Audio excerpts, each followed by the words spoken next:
Hello students, स्वागत है आपका फिर से मेरे इस चैनल पे। तो आज हम देखेंगे, कल हमने यहाँ तक देख लिया था, ठीक है ना। 8 नंबर क्वेश्चन तक हमने देख लिया था, ठीक है। अब 8 नंबर तक इसलिए देखा हमने कि वीडियो काफ़ी लंबा बन रहा है, ठीक है ना। तो लंबा बन रहा है तो इसलिए हम क्या किए कि उसको वहीं तक स्टॉप कर दिए, ठीक है। आज हम यहाँ से स्टार्ट करेंगे, ठीक है ना। यहाँ से स्टार्ट करेंगे 9 नंबर से। करें कि हड़प्पा सभ्यता की जल निकास प्रणाली का वर्णन करें।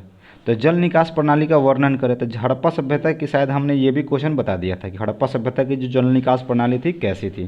तो हड़प्पा सभ्यता की जो जल निकास की प्रणाली कैसी थी, उत्तम क्वालिटी की थी, ठीक है ना। वहाँ पे उसको साफ़ सफाई किया जाता था, नाले को क्या किया जाता था, साफ़ सफाई किया जाता था। इस पर पत्थर के ढक्कन रखे गए थे, ठीक है ना। इस नाली को साफ़ करने के लिए नरमुखे बनाए गए थे, यानी मुहाने बनाए गए थे। ये सब सारी चीज़ें हमने बता रखा था। कूड़ा करकट क्या किया था, अलग डाला जाता था। हमने ये भी बताया था कि आज के डेट में जो नाला बनता है, अगर आप देखेंगे कि लोग क्या करते हैं कि कहीं से भी अगर थोड़ा सा इसमें होल होगा, इसमें अपना घर का कूड़ा या रोड का कूड़ा इसमें डाल देंगे। तो इस प्रकार क्या होता है, ये फिर सफाई वाली बात नहीं हो गई, ये फिर कचरे वाली बात हो गई, ठीक है ना। तो ये हमने बता चुका था। आइए नेक्स्ट आते हैं किस पे, 10 नंबर पे। मोहनजोदड़ो में विशाल स्नानागार का वर्णन करें। क्या है, मोहनजोदड़ो में विशाल स्नानागार का वर्णन करें। अब ये भी क्वेश्चन हमेशा ये जितने भी क्वेश्चन है अधिकतर, क्योंकि आपको इसमें इतने क्वेश्चन मिलेंगे, ठीक है ना, कि आपको क्वेश्चन कहीं से नहीं छूटेगा। हम आपको गारंटी देते हैं कि 100 में 100 नंबर आएगा। 50 नंबर यहाँ से, ठीक है, और 50 नंबर जो हम आपको MCQ देंगे, ठीक है ना, 50 नंबर का MCQ जो देंगे, ठीक है ना, वो उससे बाहर क्वेश्चन नहीं जाने वाला है, ठीक है, उससे बाहर क्वेश्चन नहीं जाने वाला है। चलिए आते हैं टॉपिक पे। क्वेश्चन पूछा है कि मोहनजोदड़ो के विशाल स्नानागार के बारे में बताना है, ठीक है ना। तो मोहनजोदड़ो में जो विशाल स्नानागार था वो क्या था, सार्वजनिक स्थल था। क्या था, सार्वजनिक स्थल था, यानी जो बड़ा वाला स्नानागार था। ऐसे तो सब किसी के घर में छोटा होता था, ठीक है ना।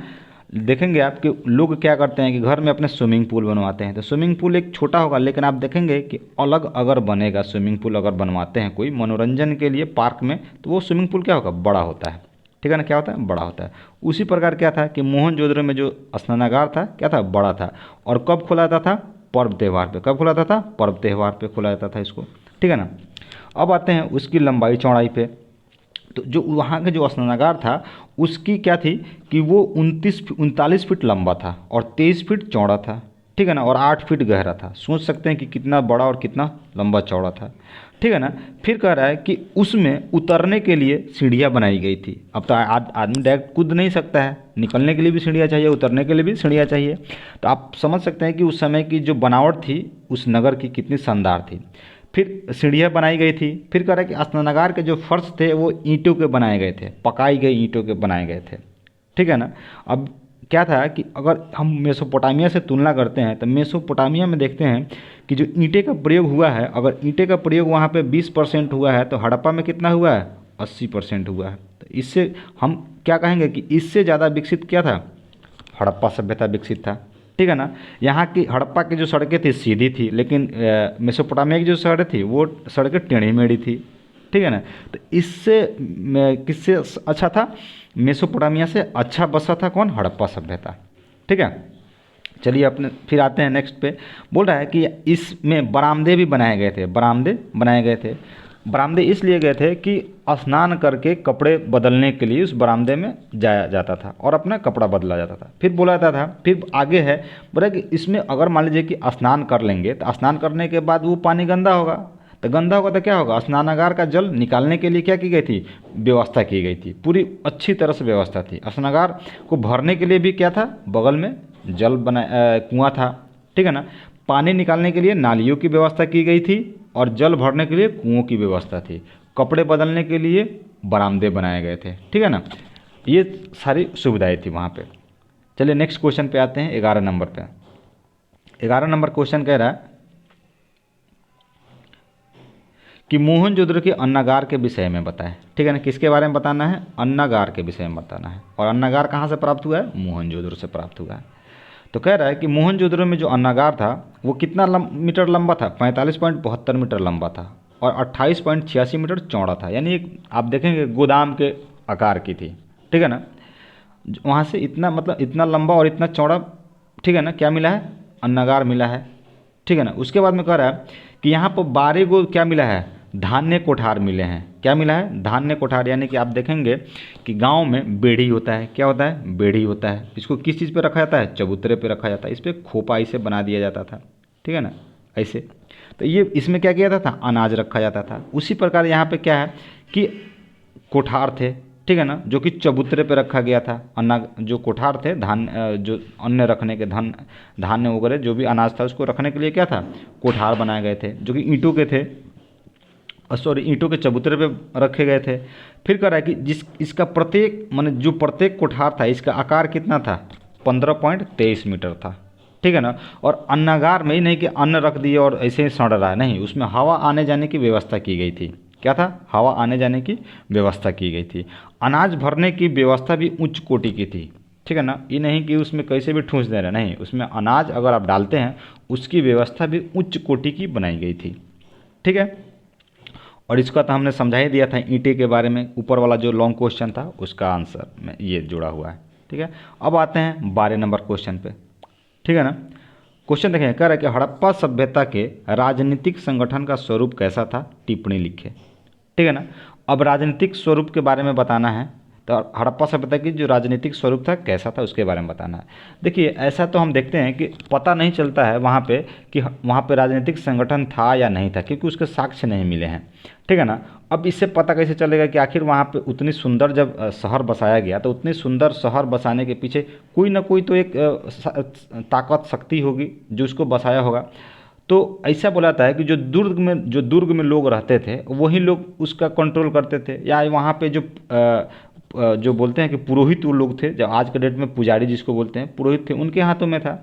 लेकिन ऐसा कोई प्रमाण नहीं मिला, ऐसा कोई साक्ष्य नहीं मिला है जिससे हम कह सकते हैं कि वहाँ पे कोई राजनीतिक संगठन था, ठीक है ना। क्योंकि अभी तक वहाँ की लिपियाँ पढ़ी नहीं जा सकी है, जिसकी वजह से हम ये नहीं कह सकते हैं कि वहाँ पे कोई राजनीतिक संगठन था, ठीक है ना।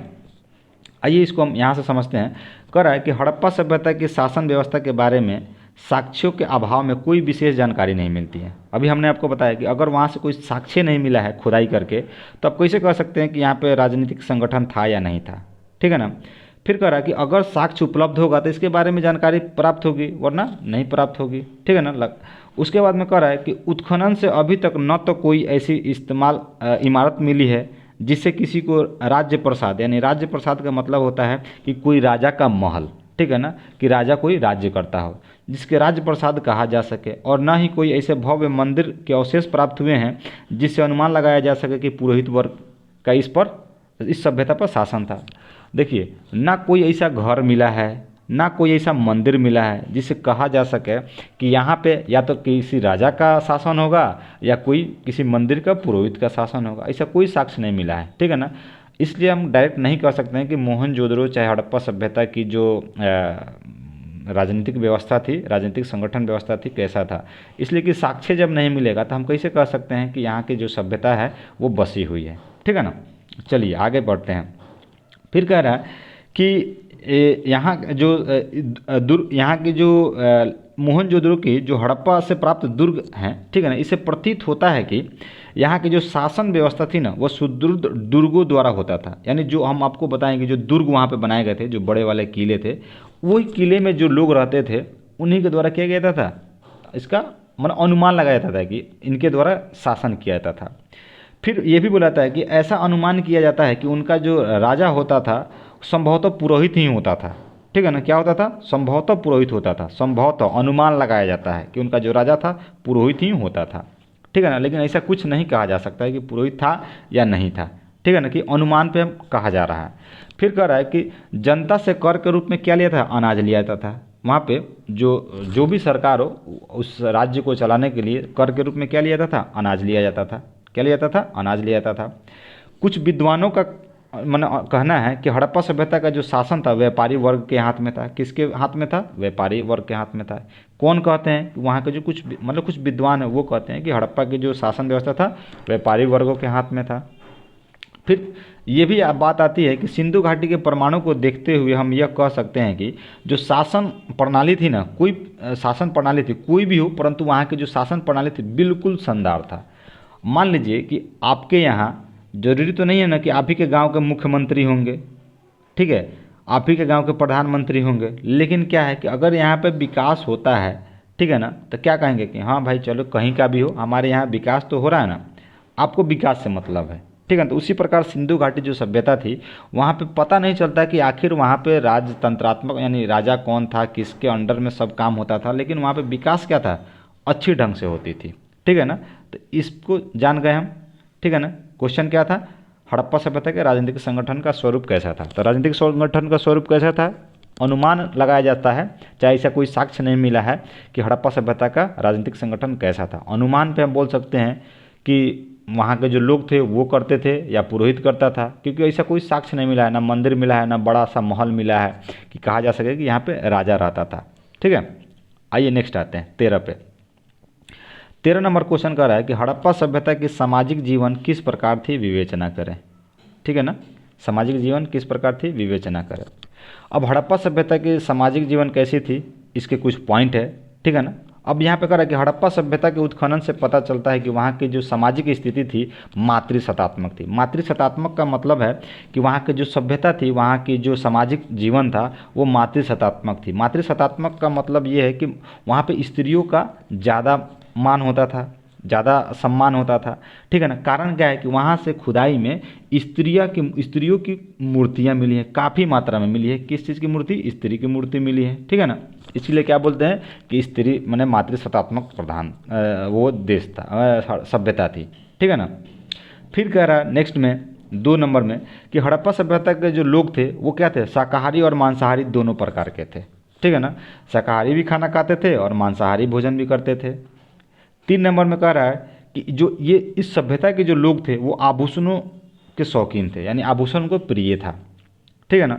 फिर 4 नंबर में कहता है कि इनके जो आभूषण थे वो बहुमूल्य पत्थरों के बने हुए होते थे, हाथी के दांतों के बने हुए होते थे, हड्डी एवं शंख आदि के बने हुए थे, ठीक है ना।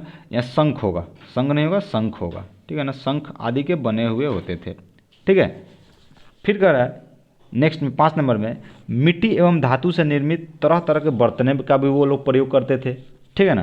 तो ये सारी चीज़ें मिली है। फिर 6 नंबर में कह रहा है कि यहाँ से एक नर्तकी की मूर्ति के संकेत मिले हैं, ठीक है ना। नर्तकी की यानी कि एक डांस करती हुई मूर्ति का साक्ष्य मिला है, ठीक है ना। जिससे ये बोलाता है कि यहाँ के लोग मनोरंजन के मतलब प्रिय भी थे, यानी मनोरंजन के साधन में क्या करते थे, जिसे में बोलते हैं कि डांस प्रोग्राम ये सब तो वहाँ पे भी हुआ करती थी, ठीक है। आइए नेक्स्ट क्वेश्चन पे चलते हैं 14 नंबर पे। 14 नंबर क्वेश्चन कर रहा है कि हड़प्पा सभ्यता के लोगों का धार्मिक जीवन कैसा था। धार्मिक जीवन, ठीक है ना। हड़प्पा सभ्यता के लोगों का धार्मिक जीवन कैसा था। तो देखिए हड़प्पा सब इसमें भी कुछ पॉइंट बताए गए हैं। तो हड़प्पा सभ्यता का जो धार्मिक स्वरूप था वो बुलाता है कि यहाँ के जो स्मारकें हैं उससे प्राप्त होती हैं, ठीक है ना। इस स्मारकें उससे प्राप्त होती है कि यहाँ की जो धार्मिक स्वरूप है वो किस प्रकार की थी।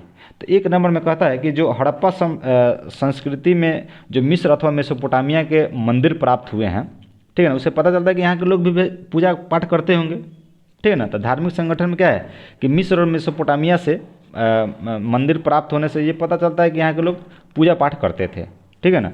2 नंबर में कह रहा है कि मोहनजोदड़ो में हड़प्पा से प्राप्त मृत मूर्तियों को पुरातात्विक मातृदेवी की मूर्ति मानते हैं, ठीक है ना। यानी वहाँ से जो मृण मूर्तियाँ प्राप्त हुई हैं, ठीक है ना, जो स्त्री की थी उसको क्या बोलते हैं, वो मातृदेवी की मूर्ति बताते हैं, ठीक है ना। इससे अनुमान लगाया जाता है कि मातृदेवी का यहाँ पे होगा मातृदेवी, ठीक है ना, मातृदेवी का पूजा होता था, ठीक है ना। वहाँ पे किस देवी का पूजा होता था, मातृदेवी की भी पूजा होती थी। फिर इसके आगे आता है कि एक मूर्ति में स्त्री के गर्भ से एक पौधा निकलता हुआ दिखाया गया है, जो उनको बोला गया ये धरती माता है, ठीक है ना, क्या है, धरती की देवी है। फिर आगे बोलता है 4 नंबर में कि मोहनजोदड़ो में एक ऐसी मुद्रा प्राप्त हुई है जिसमें 3 मुख वाला एक पुरुष को दिखाया गया है। क्या दिखाया गया, 3 मुख वाला एक पुरुष को दिखाया गया है, ठीक है ना, जो क्या है कि पद्मासन में बैठे हुए हैं। और बताया गया है कि ये क्या है कि शिव पशुपति हैं और इनके आजू बाजू यानी इनके बाएं तरफ क्या है, कौन कौन से जानवर हैं। क्वेश्चन यहाँ से पूछ लिया जाता है कि गेंडा है और भैंसा है, तथा दाएं तरफ क्या है, हाथी और बाघ है और हिरन है, ठीक है ना। तो इनकी तुलना किससे की जाती है, शिव पशुपति से, पशुपति शिव से की गई है। फिर 5 नंबर में कह रहा है कि हड़प्पा सभ्यता से अधिक मात्रा में पत्थर या मिट्टी के बनी लिंग योनि की प्रतिमाएं प्राप्त हुई हैं, ठीक है ना। जिससे पता चलता है कि यहाँ के लोग लिंग की पूजा करते थे। जैसे में शिवलिंग आप जानते हैं, ठीक है ना, तो इससे पता चलता है कि यहाँ के लोग भी क्या थे कि शिवलिंग की पूजा करते थे, ठीक है ना। योनियाँ प्राप्त हुई हैं, ठीक है, तो ये सब कह सकते हैं कि इसकी पूजा होती थी, ठीक है। फिर कह रहा है कि हड़प्पा में विशेष पूजनीय थी कुबड़ वाला बैल, इसको सांड भी बोलते हैं, क्या, कुबड़ वाला बैल। या एक सिंगी जानवर भी था एक, जिसको बोलते हैं कि इसको गेंडा भी बोल सकते हैं, मैंने इनको गेंडा या हिरन बोला गया, लेकिन हिरन तो एक सिंग तो होता नहीं है, लेकिन गेंडा ही हो सकता है एक सिंग वाला, ठीक है ना। ऐसे साक्ष्य बताया जाता है कि ये जानवर है, लेकिन एक सिंगी जानवर के बारे में सिर्फ बताया गया है। अब जानवर कौन था ये नहीं पता चलता है, ठीक है। फिर आते हैं नेक्स्ट पे, हड़प्पा से बड़ी संख्या में ताबीज़ प्राप्त हुआ है, ठीक है ना। क्या प्राप्त हुआ है, ताबीज़ प्राप्त हुआ है, जिससे पता चलता है कि यहाँ के जो लोग थे तंत्र मंत्र पे विश्वास करते थे कि भाई यहाँ पे क्या होता है, काला जादू है, ठीक है ना, क्या है, काला जादू है, आप ताबीज़ पहन लीजिए बच जाएंगे। तो यहाँ के लोग उस समय भी क्या था, अंधविश्वास फैला हुआ था, ठीक है। आइए नेक्स्ट पे चलते हैं, 15 नंबर पे। 15 नंबर क्वेश्चन कह रहा है कि हड़प्पा सभ्यता के लोगों की आर्थिक जीवन के ऊपर टिप्पणी लिखे। किसके ऊपर, हड़प्पा सभ्यता के लोगों के आर्थिक जीवन पर टिप्पणी लिखे। अब आर्थिक जीवन इनका कैसा था उसके बारे में बताना है। तो आर्थिक जीवन यानी अर्थव्यवस्था, ठीक है ना, उत्तम क्वालिटी की थी, यानी उत्तम थी यहाँ की आर्थिक व्यवस्था। किस किस चीज़ से इनका मतलब अर्थव्यवस्था चलता था, कृषि से चलता था, पशुपालन से चलता था, शिल्प उद्योग व्यापार से चलता था। अब कृषि में क्या होता था, कृषि में यहाँ के लोग जो थे मतलब अर्थव्यवस्था का मुख्य रूप क्या था, कृषि ही था। फिर कह रहा है कि खेती में ये लोग क्या क्या करते थे। तो खेती में अनाज में कौन कौन सा अनाज उपजाते थे ये लोग, तो ये लोग क्या था कि हड़प्पा सभ्यता में कपास की खेती का सबसे पहले पता चलता है। और जौ गेहूँ ये सब जौ तिलहन वाले जो थे वो उस चीज़ तो उपजाते ही थे, जिससे पता चलता है कि ये लोग कृषि में क्या थे, उन्नत क्वालिटी के थे। किस लिए कैसे पता चलता है, क्योंकि यहीं पे सर्वप्रथम कपास की खेती का पता चलता है, ठीक है ना। तो जिससे पता चलता है कपास की खेती, और भी रबड़ वगैरह का भी पता चलता है वहाँ से, ठीक है। तो इतना ज़्यादा डिटेल में जाने की ज़रूरत नहीं है। फिर करा कि पशुपालन, पशुपालन में तो पशुपालन क्या था कि कृषि के साथ साथ वो लोग क्या करते थे, पशुपालन भी किया करते थे, जो कि अर्थव्यवस्था में आज के डेट में देखेंगे सरकार काफ़ी जोर दे रही है कि खेती भी कीजिए और मवेशी भी पालिए, मवेशी भी पालिए, ठीक है ना। तो मवेशी पालेंगे तो क्या होगा कि कृषि के साथ एक किसान को अपने जानवरों से भी कुछ आमदनियाँ हो जाएंगी, जैसे में दूध बेचकर, गोबर बेचकर, ठीक है ना। गोबर का आज देख रहे हैं कि कितना जैविक खाद बन रहा है, ठीक है ना। तो क्या है कि पशु भी पालते थे, और पशु में कौन कौन से पशु थी, गाय थे, बैल, भेड़, कुत्ता, हाथी, सुअर, गधा, ये बहुत सारे जानवर थे, ठीक है ना। तो ये सारी चीज़ें पालते थे, लेकिन एक चीज़ से अपरिचित थे, किस चीज़ से, घोड़ा से, किस चीज़ से, घोड़ा से अपरिचित थे, ठीक है। तो ये चीज़ें हो गई। फिर आता है शिल्प तथा उद्योग धंधे। अब ये मतलब किस चीज़ के, शिल्प मतलब क्या होता है, कारीगरी, यानी किस कौन चीज़ बनाते थे ये लोग। फिर उद्योग धंधे यानी किस चीज़ का व्यापार करते थे, ठीक है ना, ये आता है। तो यहाँ पे क्या है कि कृषि और पशुपालन के अतिरिक्त ये लोग क्या करते थे, शिल्प और उद्योग धंधे का भी ज़्यादा जोड़ देते थे। बोला आगे बताता है कि कुम्हार जो था मिट्टी का बर्तन बनाता था, और इसके लिए किस चीज़ का प्रयोग करता था, चाक का प्रयोग करता था। आप देखेंगे कि चाक का प्रयोग कुम्हार करता है, बीच में मिट्टी रख देगा और घड़ा बना देगा, ठीक है। फिर आगे बताता है कि चाक का प्रयोग करता था। फिर यहाँ पे स्वर्णकार थे, यानी सोनार का नाम सुने होंगे, सोनार लोग थे। वो क्या करते थे, वो मतलब उसके सोना का गहना बनाने में वो लोग को काफ़ी महारत हासिल थी, ठीक है ना। तो वहाँ पे किस चीज़ का, सोने का व्यापार भी करते थे, चांदी का व्यापार भी, आभूषण बनाकर व्यापार करते थे, और साथ साथ तांबे के बर्तन भी बनाते थे, ठीक है ना, और कांसे का भी, ठीक है ना। अब कांसे का प्रयोग यानी तांबे तथा कांसे का प्रयोग किस चीज़ में करते थे, तो पशु की मूर्तियाँ बनाने में किया करते थे। मानव चाहे पशु यानी आदमी का चाहे जानवर का मूर्ति बनाने में करते थे, ठीक है ना। इस प्रकार क्या चलता है कि हड़प्पा के लोग शिल्प व्यापार में भी काफ़ी उन्नत थे, ठीक है। चलिए आगे चलते हैं। आगे कह रहा है 16 नंबर में कि हड़प्पा सभ्यता के व्यापार तथा वाणिज्य के ऊपर प्रकाश डाले। तो हड़प्पा सभ्यता की जो व्यापार वाणिज्य थी, यानी कि उनकी जो व्यापार करने की तरीका था किस प्रकार की थी, उसके बारे में जानते हैं। तो कह रहा है यहाँ पे कि हड़प्पा सभ्यता के जो लोग थे कृषि, पशुपालन, उद्योग धंधे के साथ साथ व्यापार किया करते थे, ठीक है ना। व्यापार में क्या था कि कृषि तो करते थे, पशुपालन भी करते थे, और उद्योग धंधे के साथ साथ क्या था, बाहरी व्यापार भी करते थे, यानी कि अपने देश में तो करते थे, साथ साथ बाहरी देशों से भी करते थे, क्योंकि हम आपको बताएं कि साक्ष्य मिला है, मोहरों के साक्ष्य मिले हैं मेसोपोटामिया के, जिससे पता चलता है कि मेसोपोटामिया का अगर मोहर हड़प्पा में मिलता है तो इससे पता चलता है कि यहाँ के लोग वहाँ गए होंगे, चाहे वहाँ के लोग यहाँ आया होगा। ठीक है।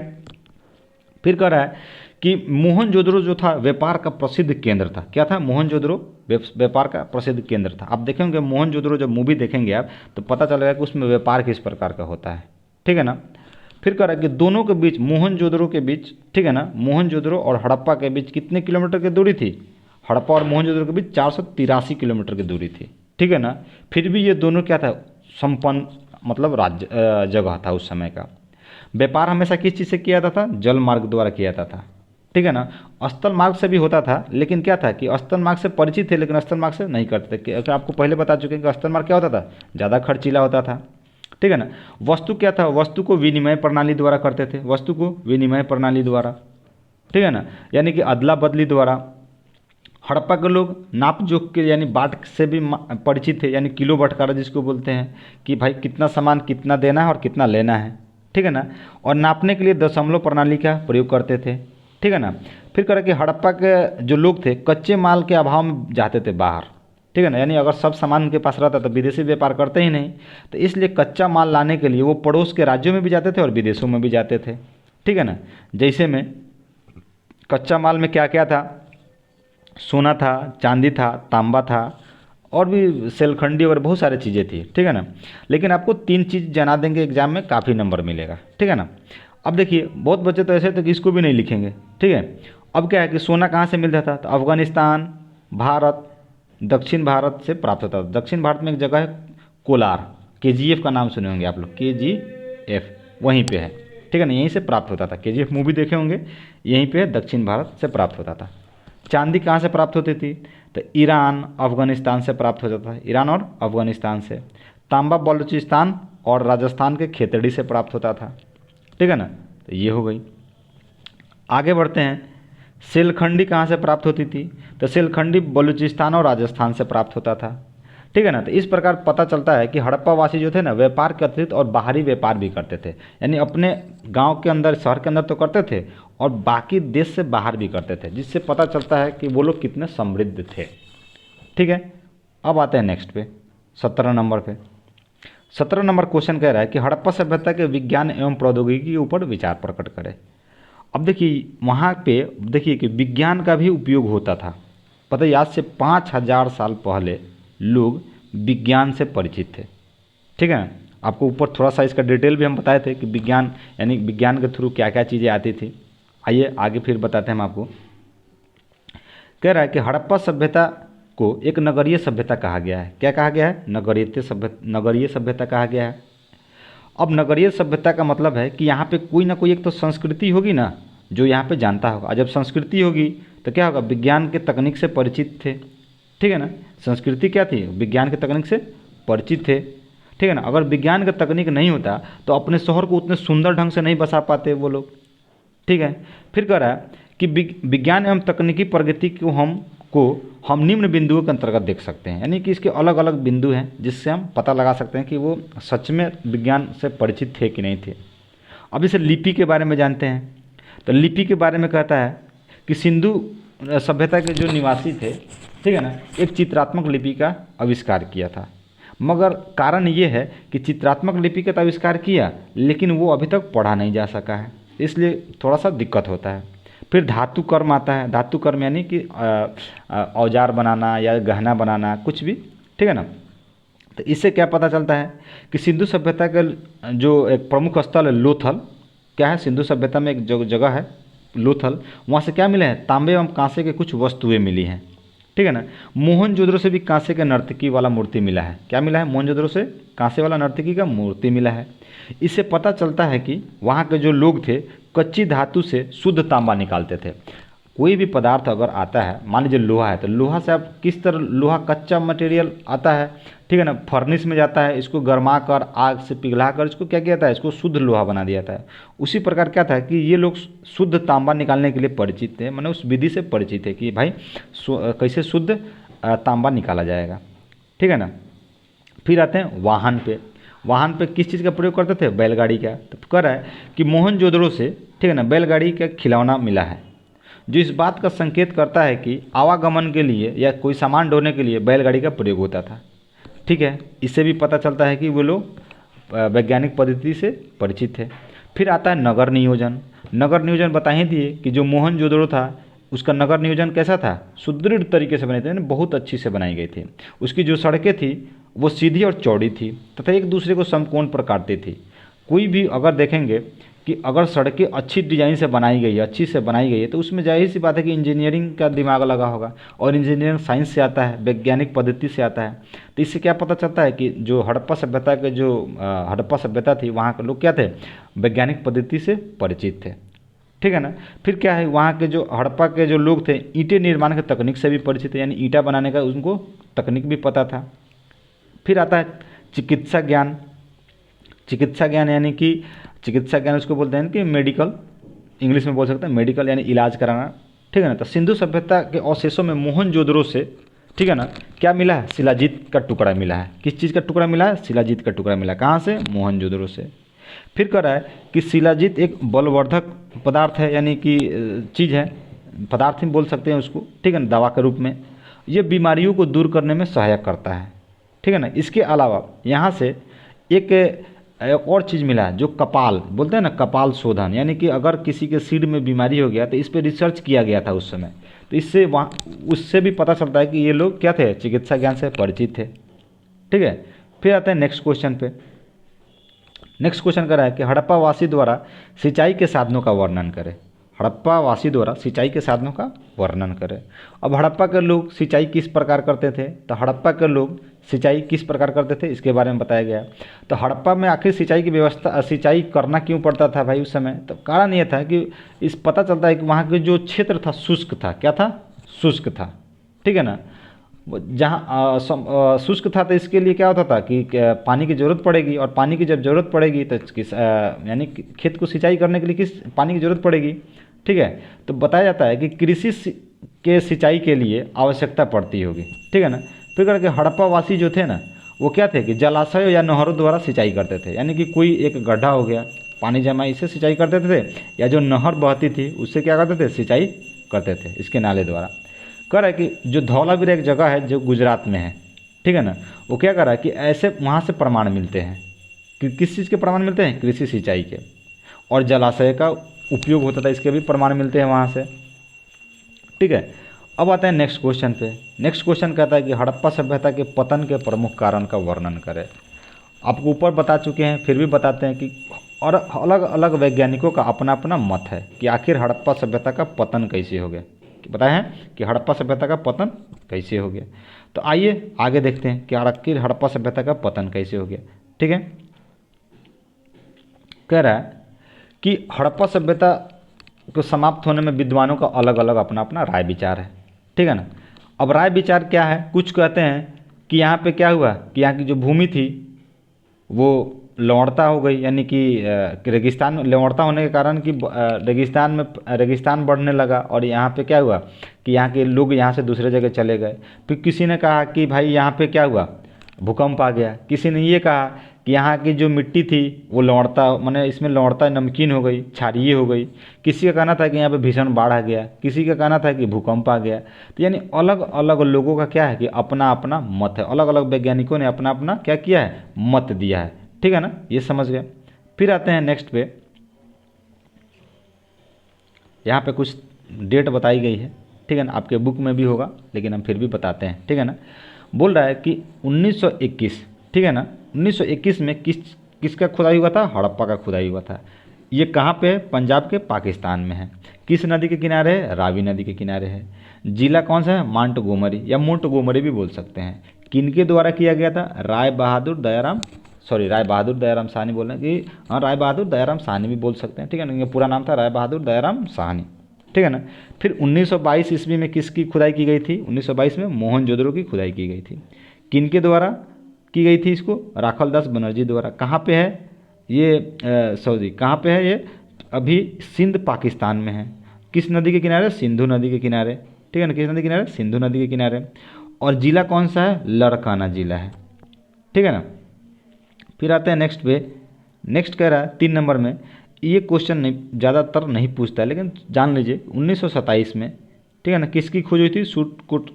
सुतकांडोर की खोज हुई थी। कहाँ पे है? बलूचिस्तान में है, ठीक है ना।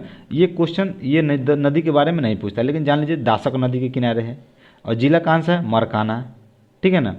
खोजकर्ता का नाम क्या था? आर.एन. अस्टेन। फिर चौथा नंबर में कह रहा है कि चंदहुदड़ो नगर, चंदहुदड़ो खुदाई कब हुई थी? इसके खोज कब हुआ था? 1931 में। किस नदी के किनारे है? ये भी सिंधु नदी के किनारे है, ठीक है ना। और स्थित कहाँ पे? सिंधु में ही स्थित है। किस जिला में है? मोंटगोमरी, ठीक है ना। और एन.जी. मजमूदार के द्वारा इसकी खोज की गई थी, और किसके द्वारा? माधव स्वरूप वत्स के द्वारा। कालीबंगा की खोज 1953 में हुई थी, राजस्थान में है कालीबंगा, ठीक है ना। फिर कह रहा है कि रोपड़ की खोज 1953 में हुई थी, पंजाब में है रोपड़। फिर 1955 में कोट दीजी की खोज हुई थी, ठीक है ना। फिर 1957 में लोथल की खोज हुई थी, जो गुजरात में है, ठीक है ना। फिर 1958 में आलमगीरपुर की खोज हुई थी, जो कि उत्तर प्रदेश में है। फिर क्या आगे क्वेश्चन नहीं पूछता है, एक ये याद रखिएगा, एक और एक ये सुतकोटदा, ठीक है ना, 1972 में, और बनवाली 1973 में। बनवाली कहाँ पे है? हरियाणा में है, और सुतकाकोट हरियाणा में है, ठीक है ना। तो ये बाकी आता है, बाकी इतना नहीं आता है, ठीक है ना। तो इतना आप देखें। उसके बाद में अगर आपको कोई प्रॉब्लम होती है, ठीक है ना, देखिए प्रॉब्लम होती है तो आप तो एड्रेस जानते हैं, अगर नए बच्चे हैं, ठीक है ना, ये पढ़ाने के बाद यूट्यूब पे भी डलेगा, ठीक है ना। अगर नए बच्चे हैं, अगर हमारे इस ज़िला के यानी पूर्वी चंपारण के हैं, तो यहाँ पे मिल सकते हैं चंदमारी चौक, ठीक है ना। कहाँ पे? चंदमारी चौक, रेलवे गुमटी, मोतिहारी, ठीक है। इसके अलावा अगर कोई व्यक्ति इसका तैयारी करना चाहता है, यूपीएससी, बीपीएससी, एसएससी, बिहार दरोगा यानी SI, railway, banking, police and other competition exam, ठीक है ना। तो इसके जीके और जीएस, क्या जीके और जीएस तैयारी कराई जाती है, ठीक है ना। इसके लिए भी आप जुड़ सकते हैं, ठीक है। Thank you.